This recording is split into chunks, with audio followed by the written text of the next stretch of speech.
Hello, my name is Noah Brzezinski with the Marijuana Policy Project.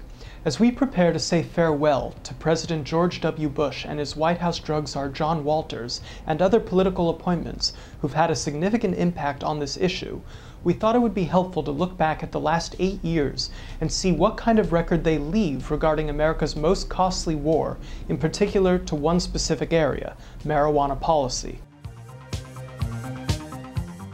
Now, even though medical marijuana access is legal in 13 states and the issue is supported by a clear majority of Americans, the Bush administration's policy of raiding and arresting medical marijuana patients and their caregivers has continued throughout his 2 terms, with dozens upon dozens of DEA SWAT-style paramilitary raids in medical marijuana states. These actions accomplished little more than terrorizing and complicating treatments for sick people in need of their medicine that doctors had recommended for them. Congratulations, you've successfully created a climate of fear for patients and providers. A+. And how well did the President and his administration do to impede important scientific research on the therapeutic and palliative benefits of marijuana? Masterfully. The Bush administration has waged a surprisingly successful campaign aimed at stifling medical marijuana research through red tape and excessive bureaucracy, preventing the types of studies needed to get medical marijuana approved by the FDA. All the while, the government continues to fund and waste millions on research trying to study the harms of marijuana. After decades, the case against marijuana has provided only the most minimal evidence.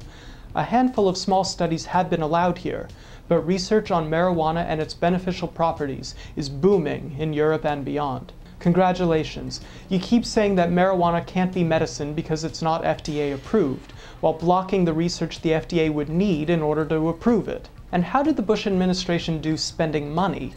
Very well, of course. The US federal government spent over $19 billion in 2003 on the war on drugs, at a rate of about $600 per second. The budget has since been increased by over $1 billion. To examine just how wasteful this entire war is would take us hours to illustrate.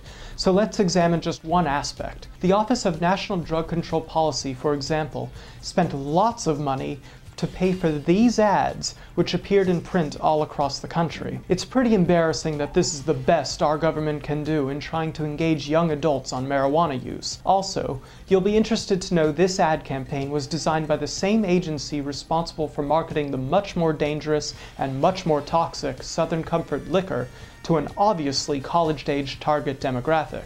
What about marijuana eradication efforts? Over the last 8 years, President Bush and the DEA have engaged in an entirely futile effort to eradicate marijuana grow operations from national parks and forests.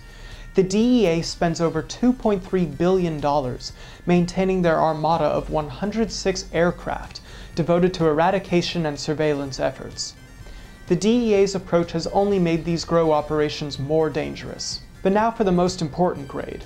How well did the President and Drug Czar John Walters do keeping marijuana away from Americans? A new World Health Organization study of 17 countries found that the United States has the highest rate of marijuana use, despite some of the strictest marijuana laws and hyper-aggressive enforcement.